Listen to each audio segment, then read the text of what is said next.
Hey, what's going on? This is Andre from AndySanders.net.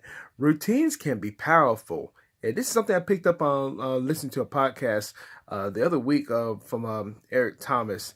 And his partner CJ had mentioned this as far as they were really, let's say, explaining what happens, say, in sports, especially like during NBA games.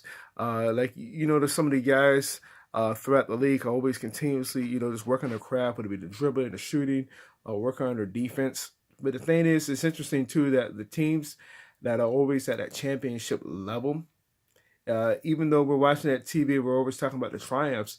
But we don't know how many repetitions, how much work they put in to really just make it a routine. It's like nothing to them.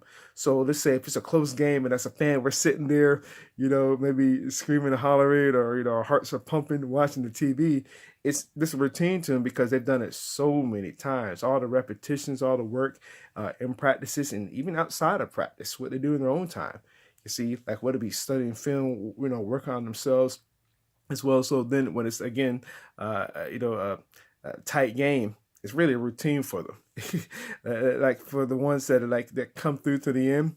At the end, it's like we again we're hooping and hollering, but again because they chose to make those little things a routine for them, it's really nothing. So when it comes to a tight game or a time to, let's say they're in the playoffs, it's time to clinch to get to the next round.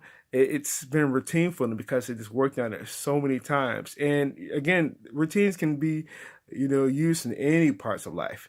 You see, whether you want to work on yourself physically, mentally, emotionally, spiritually, or any way, when you choose to get yourself in a good routine, it will help you long term wise.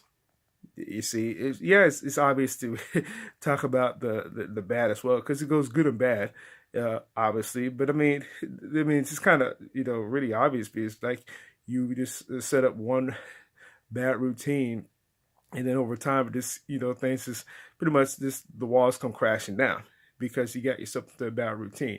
Now, can you work out of it? Absolutely, anybody can. Anybody can. But as Jim Rome said many years ago, for things to change, you have to change. For things to get better, you have to get better. See, so let's say somebody's kind of like, man, I want to get myself out of a situation I'm in. Maybe let's say maybe financially, whatever. How about just start little small habits, and choose to turn that into the routine. Maybe it's just the whole money inside of it, and this, let's say you're working, you're spending most of your check immediately that you got it. And then you're wondering why you got more a month at the end of the month than you got any money. You see what I'm saying? Little things that can just help you get into a better routine. It could be applied in any part of life. You see this in exercising as well. You see this to say somebody just wants to make a mental change. Hang around more like-minded people. Hang around, people that have been successful, people that are going somewhere. It takes time. It takes time, but choose to make it a routine. I notice this as well. Listening and studying very successful entrepreneurs, they choose to get to themselves to events about several times throughout the year. Why? To do just that. Hang around like-minded people to continue to grow.